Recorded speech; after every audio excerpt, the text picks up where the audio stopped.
tattoo shop. That's where Big Ernie used to sit. He owned the place.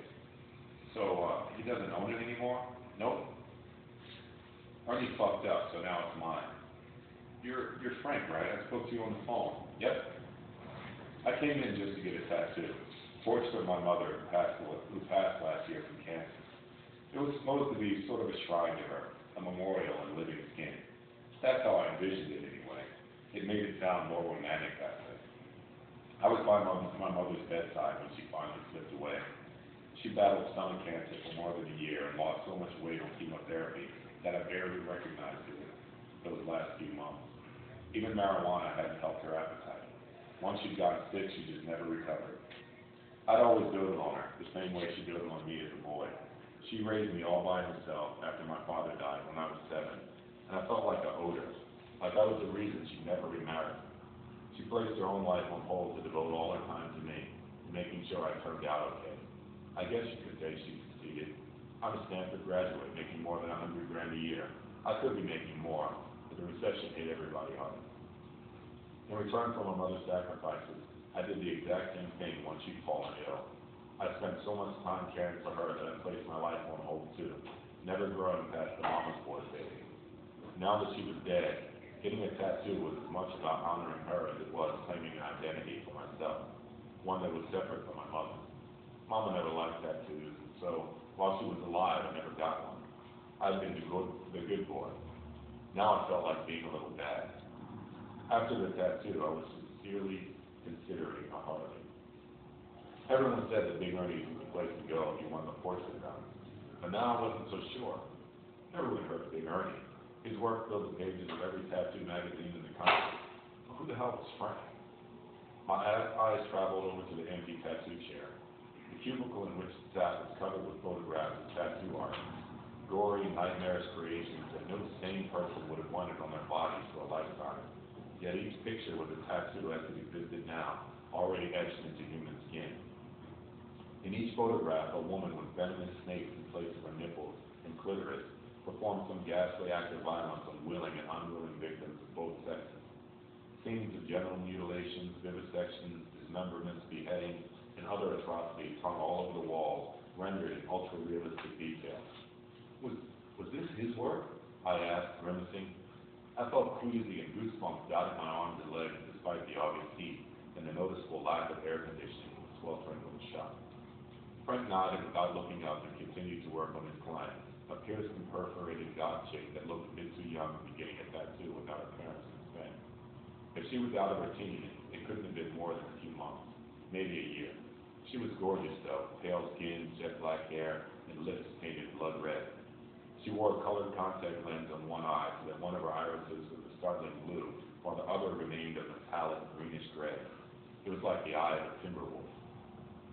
Frank was tattooing her exposed breasts, and I couldn't help but take a peek at them.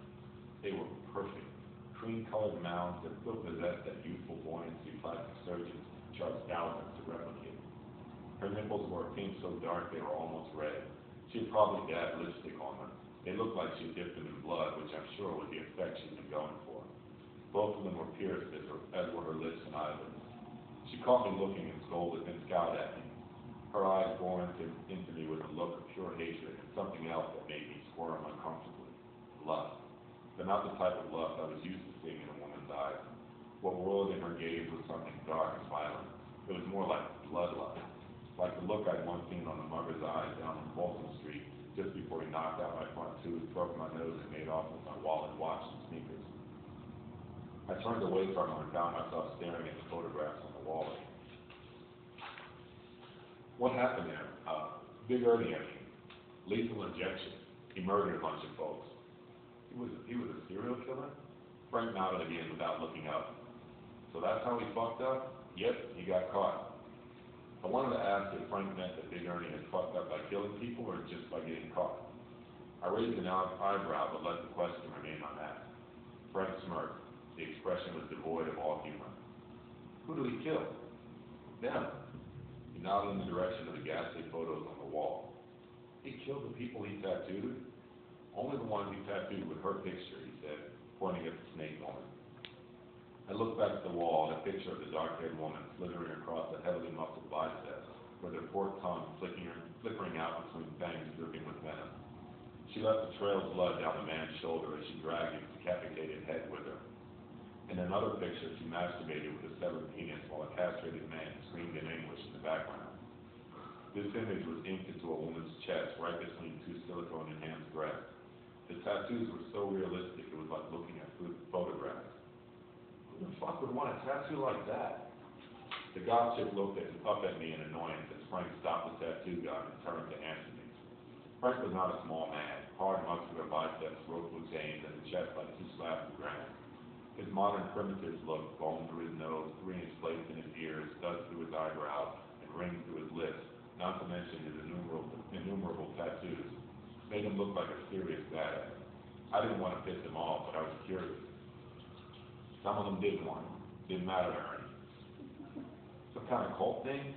Frank just shrugged. How'd he kill him? Just like that, man, like in the damn tattoos. There was a growing hint of annoyance in Frank's voice. I could sense that at any moment he would be kicking my ass out of the shop, if not just kicking my ass. Above Frank's head was another one of Big Ernie's perverse tattoos. This one was apparently his masterpiece, because the picture had been blown up to poster size. It was of a man's entire back. In it, the snake woman was dismembering a dark-skinned man. She had removed his arms and legs until it was just a torso with a penis that was still curiously erect despite the massive blood loss. The viper slithering out from between the folds of her labia had seized the head of his cock, and it was difficult to tell if it was semen or venom leaking from between its fangs. The man's mouth was open in what I hoped was a scream, because, dear God, if it was what it looked like, my sanity could not have handled it. Frank grinned as he noticed me staring at him. That was Ernie's favorite. He was still grinning as he went back to his tattoo work. I looked at an image of the snake woman skinning the man's penis. She cut around the base of the penis and jerked the skin off, unsheathing it and leaving a bleeding pink stump. I turned away in disgust. There was something feral and hungry in her eyes that made me even more uncomfortable than the act she was performing. Who is she? Another shrug. Ernie never said. I pressed. He said she was the goddamn goddess. Fuck. I don't know what that meant. And why did you keep all these pictures? Like I said, it was his place, and that's all he wanted. Now, will you go sit down somewhere and let me finish my client here? I wanted to ask Frank more questions, like why the police would have let him keep all these photographs. Wouldn't they have been confiscated and considered evidence? But Frank was obviously not in the mood for further discussion. I walked over and sat in Ernie's old chair, staring at the menagerie of oddly erotic depictions of torture and murder.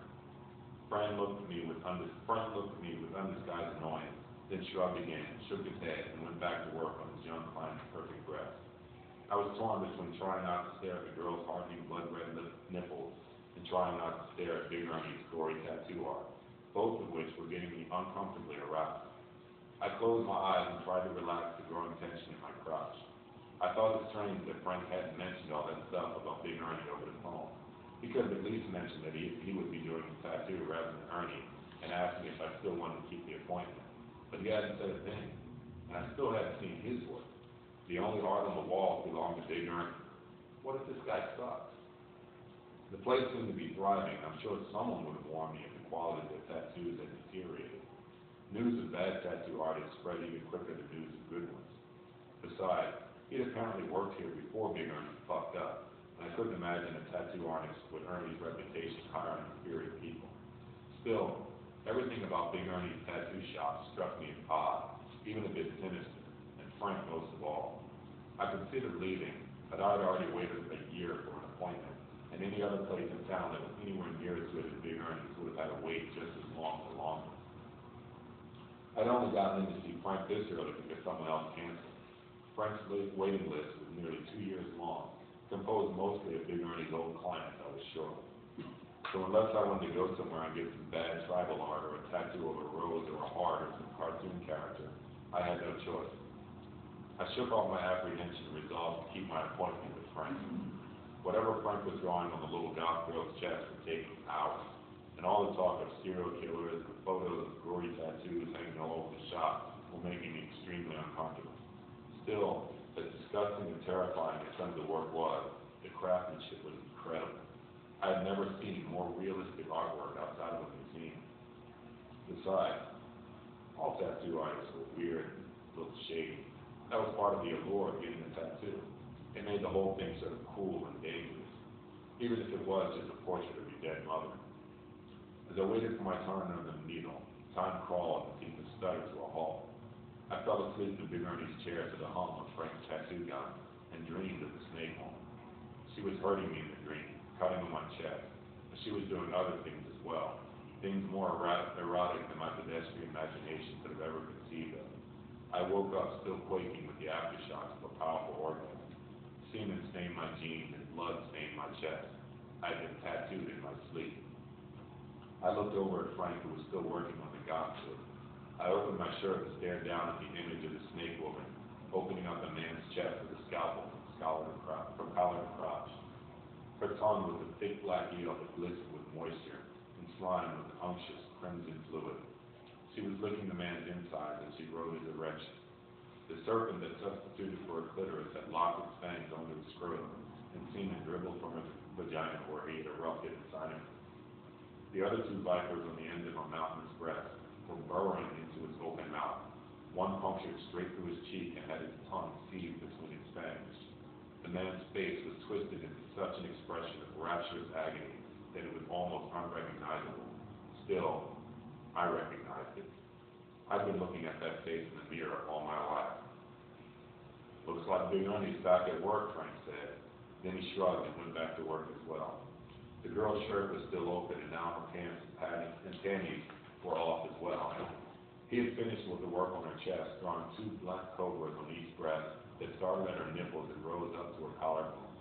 The serpent's mouths were open, and venom dripped from their fangs like mouthfuls of semen as they stared across the room at me. Frank was kneeling down between the girl's legs, and she was smiling at me with her eyes half-lidded in the delirious ecstasy of the tattoo gun vibrated against her clitoris, drawing the final serpent. The tattoo gun stopped humming, and Frank rose up from between her legs and planted a long, slow kiss on her red lips. He then went back down between her legs, only this time it was his tongue that vibrated against her swollen clitoris, right below the snake tattoo that spiraled up to her navel. I thought I saw the snake move, but figured it was just her stomach quivering from the attention Frank was giving her down between her thighs. Feeling uncomfortable for obvious reasons, I tried to rise from my chair, only to discover that I'd been shackled to it with leather restraints. I looked at the front door and found myself staring at the open sign, which was now facing inward. I looked back at Frank and the godchick in the chair beside me, engaged in animalistic cunnilingus, grunting, moaning, and slurping. Blood began to drip from the girl's tattoo, and then the snake on her chest moved. They moved. A scream choked in my throat for a moment and then burst free, sounding embarrassingly shrill and high-pitched. I had just literally screamed like a bitch as her tattoo slithered toward me. No longer mere ink on skin, but alive. Their mouths spread wide so that all I could see were their venomous fangs. The girl was looking at me now. She laughed a wicked cackle that raised the hair on the back of my neck and killed my scream, reducing it to a whimper. Her eyes turned dark and feral when I began to beg for my life, because I knew those eyes. They were the eyes of the woman in the photographs, the woman Big Ernie had tattooed on all of his murder victims. Now I knew why the pictures remained in this shop after Big Ernie's arrest. They were all new. This was Frank's work. The goddess pulled Frank up between her legs. The snake he tattooed on her vagina was alive now as well, hissing and writhing, slick with his saliva and her fluids. Frank smiled at me as he removed the scalpel from the drawer and handed it to her. Your sacrifice awaits, my goddess, he said, stepping away from her and gesturing toward me with a flourish. Her eyes were no longer green and gray. They were both as black as death and sin. I looked down at the tattoo on my chest. If you could get past the horrific subject matter, it really was an amazing piece of art. It wasn't what I had come in here for, definitely not the face of my lovely mother, but it was beautiful in its way. It was a shame that she was about to ruin it.